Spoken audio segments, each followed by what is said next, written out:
Alrighty, good morning, good afternoon, or good evening, whenever you happen to be listening to this. We are plodding right along, and we are close to the end of the book. Yay! 5 more chapters? Yeah, so awesome. So today we're going to talk the Cold War. So let's start with Mr. Shire. Probably Dr. Shire. In 1945, the United States and the Soviet Union emerged as the two most powerful nations in the world. Having been allies in defeating Nazism, they very quickly became enemies as they decided how best to reconstruct that post-war world. The United States, of course, was a capitalist democracy. The Soviet Union was a totalitarian communist state intent upon spreading communist ideology around the world. So it did not take long for these two nations to begin disagreeing about post-war policies and post-war decisions. The Cold War was the result of the obvious ideological differences between the two nations, but also because the power vacuums created by the defeat of Germany and Japan necessarily drew the United States and the Soviet Union into those regions of the world in a competition for allies in those different parts of the world. Also, the tensions over the atomic bomb, the fact that the United States had employed atomic bombs in the defeat of Japan and the Soviet Union did not yet have an atomic bomb, that only increased suspicion between these two rival nations.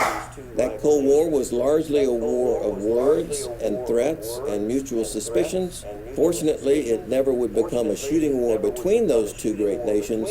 It nevertheless came to dominate international life after 1945. Alrighty. So let's start Eisenhower. So the Korean War and internal corruption in his administration left Truman damaged and Americans looking for a change in leadership. They found that leadership in General Dwight D. Eisenhower, or better known as Ike, so I like Ike. He's a former commander of Allied forces in World War II, and he's now commander of the North Atlantic Treaty Organization, or NATO. When he was nominated for the presidency as a Republican candidate, he chose Senator Richard Nixon as his vice presidential candidate. And Richard Nixon does serve under Eisenhower for both terms. So, the 22nd Amendment, ratified in 1951, limited the president to 2 terms and not more than 10 years in office. It exempted Truman because of the problems with his administration. However, he chose not to run for his own second term. The Democrats chose Adlai Stevenson to be their candidate, and the election is a landslide for Ike. So, there's our friend Dwight. I don't know where we get Ike from. I'm not real sure. Maybe I should look that up. Yeah, because Ike doesn't seem like a natural nickname for Dwight. Maybe it is for Eisenhower. Anyway, Eisenhower's many supporters wore I like Ike hats, pins, and even nylon stockings, speaking to the power of consumer culture's impact on politics. So, election in 1952. Those southern states, they stick together. I think this is the first election that we vote Republican, largely, in Texas, I mean. So 442 votes. But I think there are elections after this where we vote Democrat. So maybe we were a swing state in the 50s. Anyway, there you go. All right. So I believe that the most important power of the president was that of persuasion. While this has given him the appearance of a do-nothing president, recent scholarship has revealed that he played more of a role than was thought at the time. He was very mild-mannered. I called his domestic program dynamic conservatism, in that it was conservative when spending money and liberal when it came to human beings. He kept the basic framework of the New Deal, but reduced many of the previous Democratic presidents' social programs. Perhaps the greatest monument to his administration was the Federal Aid Highway Act, which allowed federal funding for up to 90% of the nation's highways. And those are the highways that we all drive on today. Yay! Including I-10. The armistice to the Korean War also ended the witch hunt of Joseph McCarthy. On December 2nd, 1954, the Senate voted to censure McCarthy, and his political career collapsed. Within 3 years, he was dead. The Eisenhower administration would change the basis for firing subversive workers from disloyalty, the basis adopted under Truman, to security risk. They nominated Earl Warren to be Chief Justice of the Supreme Court, a decision Eisenhower later came to regret. Yeah. Okay. A brief post-war recession in 1945 to 46 occurred while the economy shifted back to peacetime manufacturing, but a return of the Great Depression did not occur. In fact, the war had finally returned the United States to a vibrant economy with ever-increasing growth. After the wartime industrial boom came a peacetime consumer boom. The money people had saved or had been unable to spend due to rationing now flooded the market, and the economy almost doubled in size by 1960. You'll also see that this time period, it's very prosperous just like it was after World War I. The big difference is what people spend their money on. So people spend their money on homes and vehicles and family vacations and things like that, not partying. Along with the post-war baby boom came a post-war construction boom. Gotta have some place to put all them babies. The number of American homeowners increases by 50% before 1960. In these new homes, new technology improved the average American's life. Items such as the refrigerator, washing machines, and black and white televisions became common appliances. The availability of TVs in homes increased the opportunities for marketing through commercials, which adds to Americans' desires to have the best and latest technology. So not different from today. Your dine-out carton carries your reputation. So the dynamics of American family life changed with the onslaught of new, affordable products. In this 1959 advertisement for TV dinners, the family eats out of disposable containers in front of the television. This is so not what my TV dinner looks like. Yeah, that's a fancy TV dinner. All right. The GI Bill of Rights is introduced to provide for the returning soldiers in the form of loans for homes, education, business, unemployment benefits, and so on. Excuse me. For the first time, a great multitude had the financial capacity to earn a college degree, and colleges just increase in size. The return of the 12 million veterans to private life led to the creation of a post-war baby boom, which reached its peak in 1957. So basically, people come back from the war, they see that life is precious. They are finally able to be with their lady love or because it's all men coming back in the 1940s. But, and they start making families, and they start making them in large numbers. Largest baby boom, largest birth of children that I think our country has ever had. And this is going to create that culture in the 70s of all the teenagers and the young 20s who are willing to speak up and speak out. So this is going to lead to that. All right. These are Levittowns. Identical mass-produced houses in Levittown, New York, and other suburbs across the country provides veterans and their families with affordable homes. So they're basically mass-produced. So everything's going to look pretty much the same. So you go to some neighborhoods of the 50s and you'll see that. And they built some. So New York was the first one. I think they went to Pennsylvania. There's two other places I can't remember right now. But all right. So technological advances during this time lower the need for manual labor on farms, which, coupled with the wider availability of cars, spurs the growth of what? Suburban areas. It is led by William Levitt, like I just showed you, a New York developer. The suburban movement would craft neighborhoods within an easy drive of urban settlements. Larger than the migration of African Americans after World War I, the movement of African Americans after World War II involved more than 5 million people. Many of those who moved north to find jobs only found heartache, as they were thoroughly unprepared for the demands of the available work or the unscrupulousness of the landlords. So, they leave the South to get job opportunities, et cetera, They get north and they don't find that life is all that much better.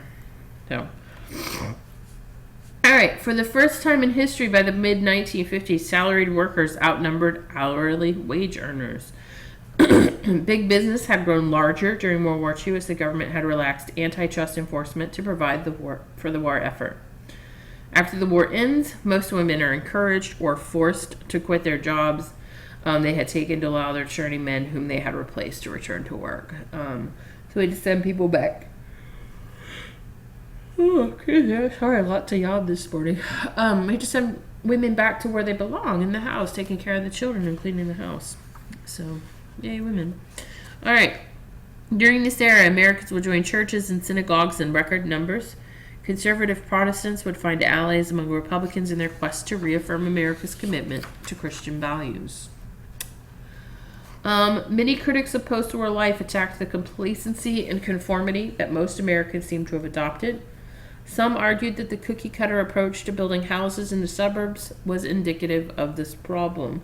The fact that they're all looking alike. Authors such as James Jones, John Updike, and Ralph Ellison commented on modern American life and the rampant consumer culture. The works of Jackson Pollock, my favorite, he's awesome, Edward Hopper, and Mark Rothko led to a new form of painting that they believed illustrated the isolation of the average American in the post-war era. That's going to be abstract expressionists. A group of popular, if controversial, writers, poets, painters, and musicians, known as the Beats, was more interested in transforming themselves than transforming society.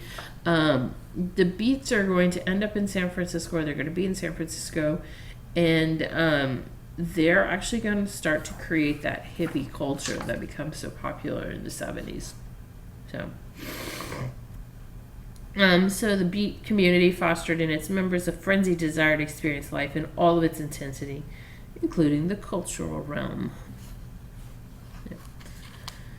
All right, as the children of the baby boom reach adolescence, a distinctive subculture emerges, with concerns ranging from hula hoops to transistor radios to surfboards to rock and roll.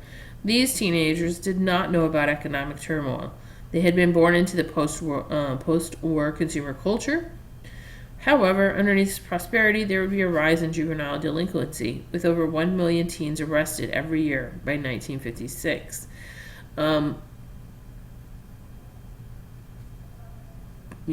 This era, the advent of rock and roll singers such as Elvis Presley, Little Richard, Chuck Berry, and Ray Charles soared up the charts with their mixture of swing and rhythm and blues music. And Elvis Presley was crazy for the time. He shook his hips, and all the adults, they couldn't handle that. They thought that was too racy, especially when it was on TV. All right. When Ike enters the White House, he's committed to civil rights in principle, and he works to expand opportunities for minorities in federal agencies. 1953, he appoints Earl Warren as Chief Justice of the Supreme Court. Warren is instrumental during the civil rights movement.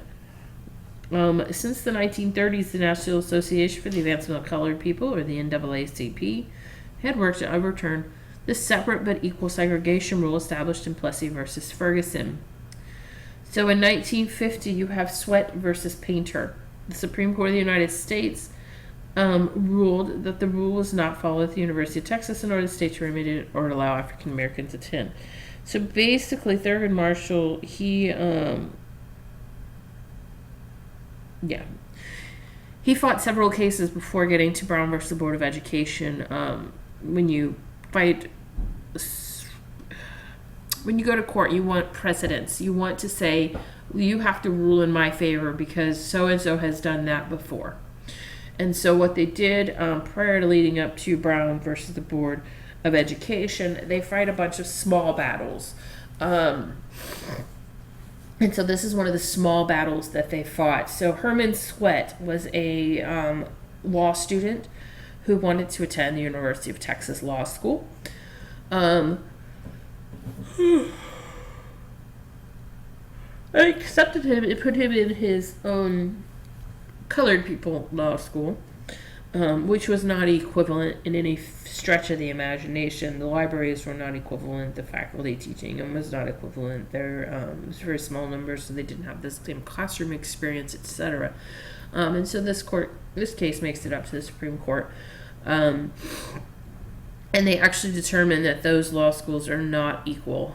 And so they require that Herman Sweat be allowed to go to the regular law school. And so he is. He does join UT Law School with the rest of the students and does eventually graduate. So, all right. An Alabama motel offers its white patrons chilled water from a cooler, while its African American guests might use a simple drinking fountain. So, you can see they are separate, but they are indeed not equal. All right, Brown versus Board of Education of Topeka, Kansas. The Supreme Court rules that segregation is no longer allowed. A year later, when nothing is done, they ordered that it be done with all deliberate speed. So, you have little girl Linda Brown just trying to go to school. They want to send her to the colored school, which is much further away than the white school that is like a few blocks from her house. It ends up in the courts. It ends up in the Supreme Court.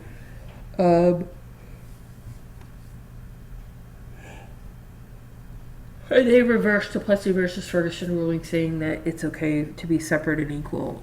Basically, they rule that separate is inherently unequal, and that everybody should desegregate their schools. But they don't give any kind of time frame or anything like that. So I guess this year later, with all deliberate speed, very few states are going to act on this order. Because if they've segregated their populations, they're not real interested in kind of correcting that. And all deliberate speed gives no time zone. There are schools well into the 70s that are still desegregating. All right, many southern cities had ordinances that required African Americans to be seated at the back of all public buses. 1955, we have Rosa Parks, who refused to move to the back of the bus and was arrested. So did Rosa Parks get up that morning and decide she was going to start a movement? Absolutely not. She got up, she went to work, she got off work, she was exhausted, she gets on the bus, she sat in the first seat she found. Because she didn't think that she should have to sit in the back of the bus. Which, the city of Montgomery, Alabama organizes a boycott the next night, led by Martin Luther King Jr. The boycott lasted 381 days, and a year later the protesters won a case in the Supreme Court that ruled the separate but equal treatment was no longer allowed. Now, this is, again, so the precedents that Brown versus the Board of Education set kind of leads towards this ruling and many others as well, saying that those facilities, even though separate, are certainly not equal. So this is Miss Rosa Parks getting fingerprinted after she's arrested for organizing a boycott in the city buses in February of 1956. So after it happens the first time, she does help out in the future. This is MLK Jr. facing arrest for leading a civil rights march. He advocated nonviolent resistance to racial segregation. All right, Eisenhower supports the passage of the Civil Rights Act of 1957, which created the Civil Rights Commission in the Department of Justice. Due to the lack of enforcement power in the bill, though, it's not as successful as African Americans would have liked. It does lay the foundation for future legislation. Its successor, the Act of 1960, required federal courts to register African Americans. It again lacks the teeth to be enforced, so it's not until LBJ comes in the Civil Rights Act of 1964 that it really means anything. 1957, the governor of Arkansas mobilized the National Guard to prevent 9 African American students from entering Little Rock High School, as decreed by a federal court. When a confrontation turns violent, so basically there are 9 kids who attend Little Rock High School. This is one of them right here. Her name is Elizabeth Eckford. If you see the screaming crazy lady behind her, so Elizabeth is one of the 9 students who was going to integrate the high school. She did not have a telephone. and so she didn't know what time the other 8 students were arriving to school. So she arrived by herself, which is where you get this very iconic photograph that is literally shown everywhere when they talk about Little Rock. Anyway, so they try to go to school and they are kept out by the National Guard, trying to prevent them. It happened. The thing is, this is all televised. It's all on the TV. So people really see what's happening. And I will tell you on a side note, that woman who's yelling behind Elizabeth later on kind of becomes a civil rights activist in her adult age and goes around speaking quite a bit to students and things like that. And that woman behind her actually ends up calling and apologizing one day, and ends up speaking with her for a couple of years. I think now they no longer speak, but anyway, she saw that maybe those actions were not right. So anyway, they try to go in. It's not successful. It becomes violent. They need protection. Ike doesn't really want to do anything. However, once the violence is on the TV and all that kind of stuff, he realizes he has to do something. So he sends in 1,000 soldiers to protect the students, and they end up remaining there all year long. However, Orville Faubus, the governor of Arkansas, really brings it to another level. So the next year, as opposed to having another year of integration, he just closes the school down. So students like Elizabeth, who were juniors at this time and then was going to be a senior, didn't end up graduating from Little Rock. Just attended there for the 1 year. All right. How happy do I do things too early in the morning? All right. Eisenhower's Secretary of State was John Foster Dulles. He believed that the containment theory of the Truman administration was needlessly defensive and desired the United States to shift toward removing the Soviet presence in Eastern Europe. Dulles promoted a policy known as brinksmanship, in which the United States was willing to go to the brink of nuclear war in order to confront communism. And there's a really famous political cartoon where it's kind of showing them on the edge of a cliff, kind of teetering off. And that's, which way you're going to go. You're going to go back to safety, you're going to fall off and create this nuclear war. So that's brinkmanship. When Ike entered the White House, the Korean peace talks were at a stalemate. In order to bring the North Koreans to the table, he orders an increase in aerial bombardment. Negotiations soon commenced. The armistice is signed in 1953. And everything goes back to the way it was 3 years before. So, all right. Concern over the regimes of some newly independent nations following World War II caused Ike to involve the Central Intelligence Agency, or the CIA, in toppling unfriendly governments.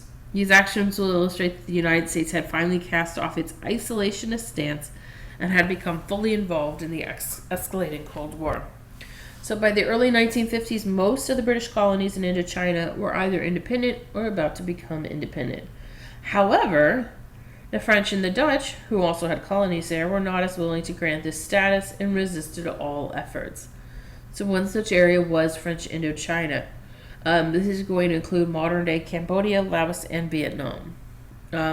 Vietnam's Communist Forces leader was Ho Chi Minh. He and his forces worked to overthrow the French there, and at the Battle of Dien Bien Phu, Dien Bien Phu, Phu, I don't know, I'm going to have to ask somebody. They were able to trap the French forces. Much like Germany and Korea, the country of Vietnam was divided between a communist North and free South. The free South would be supported by the United States. This is how we end up involving ourselves into Vietnam and the Vietnamese War, is because the French called and asked for our help. And we went in to help the French. When the French get overthrown and basically kicked out of the country, we decide to stay and we support the South Vietnamese government. These are captured French soldiers marching through the battlefield after their surrender. And if you look right here, so South Vietnam, North Vietnam, Laos, Cambodia, so all of this right here was French Indochina. So,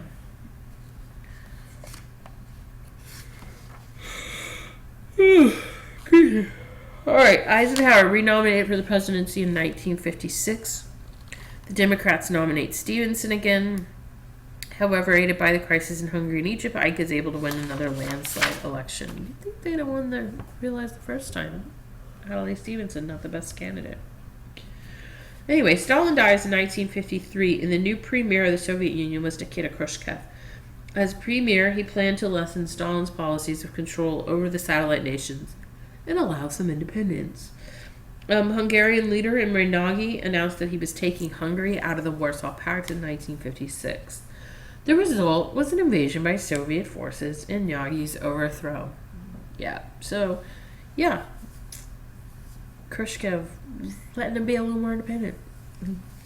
The most fateful development in the Middle East involves the ownership of the Suez Canal, which connects the Red Sea to the Mediterranean Ocean. Newly empowered Egyptian officer Gamal Nasser seized the jointly owned French-Egyptian canal and announced arms deals with the Soviets. Commandos from Israel, France, and Great Britain attacked the canal to retake it, but were not successful. Ike demanded that all three of them leave, and they did. October 4th, 1957, the Russians launched the first satellite into orbit. So we start the arms race with the atomic bomb. The Russians start the space race with Sputnik. Though it was little more than a radio transmitter, Americans were shocked to see the advances of the Soviet space program and feared soon that space would become a war zone. The United States responded by increasing the spending on new intercontinental ballistic missiles, or ICBMs. NATO members would soon request missiles from the United States to defend themselves, and the National Aeronautic and Space Agency, or NASA, would be established. So it's established in the 50s, but LBJ is the one who's responsible for bringing it down to Houston. So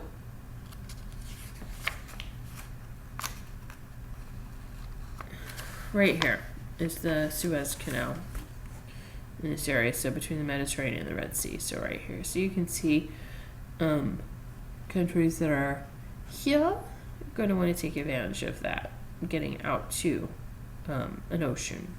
So, all right, 1958, Congress approves the Eisenhower Doctrine, which promised economic and military assistance to all Middle East nations to expel communist forces.